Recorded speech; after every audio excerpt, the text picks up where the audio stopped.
জয়গুরু বন্ধুরা, আমার চ্যানেলে বিউটিস কিচেনে আপনাদের সবাইকে স্বাগত। আজকে আমি আপনাদের রান্না করে দেবো কক মুরগি। দেখুন, এখানে কক মুরগির মাংসটা রান্না করব। আজকে কক মুরগি নিয়ে আসছে, মুরগিটা খুব সুন্দর। দেখুন, এগুলো কিন্তু সব চর্বি। মাংসটায় সুন্দর সুন্দর একদম মাংসটা। তো আমি এটা পেঁয়াজ রসুন দিয়ে সুন্দর করে রান্না করব। তবে এই কক মুরগি কিন্তু প্রেসারে দিতে হয়, কড়াতে কিন্তু সিদ্ধ হয় না। তাই আমি আগে প্রেসারে লবণ, হলুদ আর লঙ্কার গুঁড়ো দিয়ে সিদ্ধ করে নেব। আপনাদের আমি দেখাচ্ছি কী করে আমি সিদ্ধ করব। তারপরে আমি কিন্তু কষাবো। এই যে প্রেসার কুকার নিয়ে নিয়েছি, প্রেসার কুকারে মাংস দিয়ে দেবো।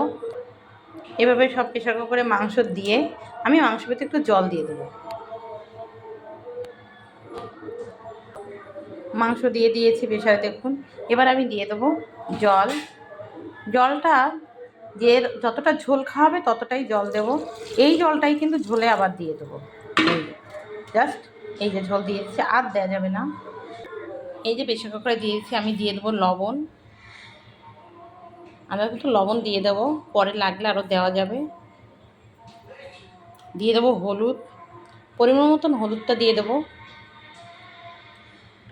আমি দিয়ে দেবো লঙ্কার গুঁড়ো। আজকে আমি লঙ্কা বাটিনি, গুঁড়ো লঙ্কাই দিয়ে দেবো। দিয়ে নেড়ে চেড়ে নেব। এবার আমি নেড়ে চেড়ে দিয়ে দেবো। এইভাবে মাংসের সঙ্গে সুন্দর করে মিশিয়ে এবার আমি প্রেসারটাকে ঢেকে দেবো। আমি সিটি দিয়ে দেবো, 5টা সিটি দেবো। যে প্রেসারটা কিন্তু কম পানির না, তাই সিটিটা ঘন ঘন পড়ে যায়, তো তাই 5টা সিটি দিয়ে দেবো। এই দেখুন বন্ধুরা, আমার মাংস কিন্তু সেদ্ধ হয়ে গেছে জলের ভিতরে। এই জল থেকে মাংসটা আমি ছেঁকে তুলে নেব। এই জলটাই আমি মাংসতে আবার দিয়ে দেবো। আমি আলু কেটেছি, আমি এই 3টে আলু এবার তেলে ভেজে নেব। কড়া গরম হয়ে গেছে, আমি এবার তেল দিয়ে দিচ্ছি আলু ভাজার জন্য। এবার আলু দিয়ে দিচ্ছি আমি। আলু ভাজা হয়ে গেছে, এবার আলু ভাজা আমি নামিয়ে নেব। এই তেলে এবার আমি একবারে ফোড়ন দিয়ে মশলা করব।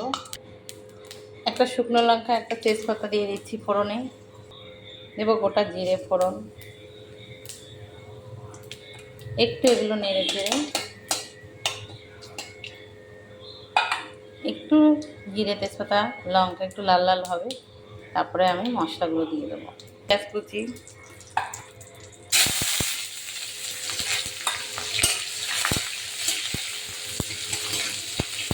পেঁয়াজগুলো একটু সুন্দর ভাজা হবে, কালারটা বেশি একটু লাল লাল দেখতে হবে। তারপরে আমি মশলা দিয়ে দেবো।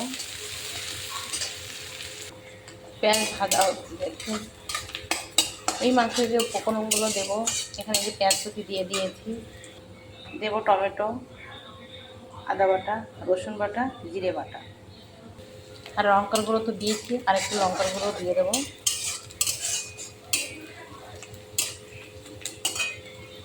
দেখুন লাল হয়ে গেছে, দেখছেন। এবার টমেটো দিয়ে দিচ্ছি আমি। টমেটোগুলো একটু ভেজে নেবো, যেহেতু একটা হাইব্রিড টমেটো সঙ্গে গলতে চায় না, তাই একটু তেলে একটু ভেজে নেবো। এভাবে আমি টমেটো সিদ্ধ হয়েছে, এবার দিয়েছি আমি আদা বাটা, দিয়ে দেবো রসুন বাটা, দিয়ে দেবো জিরে বাটা। এবার এগুলো মিশিয়ে নেড়ে চেড়ে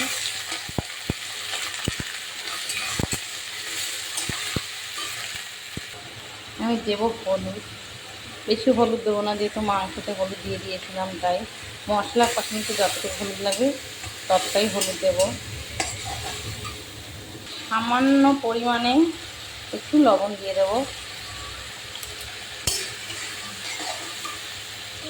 আমি দেবো লঙ্কার গুঁড়ো।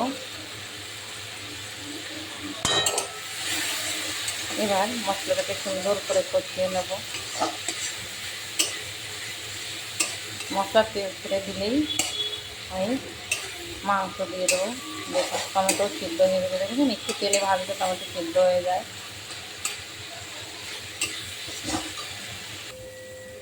মশলা কষানো হয়ে গেছে, এবার আমি মাংস তুলে দেব। এই যে জলের থেকে আমি এভাবে মাংস ছেঁকে আমি দিয়ে দেবো মশলার ভিতরে। এই দেখুন আমি মাংস ছেঁকে তুলে নিয়েছি, জলটা দেখুন কি সুন্দর। এই মাংসটা মশলার মধ্যে আমি ঢেলে দিয়েছি। কক মুরগিটাই পিসটা কিন্তু ছোটো করে তারপরে আমি প্রেসারে দিয়েছি। দেখুন বন্ধুরা, মাংস কষানো গেছে। এবার মাংসতে আমি জলটা দিয়ে দেবো। প্রেশারের জলটা দিয়ে দিচ্ছি।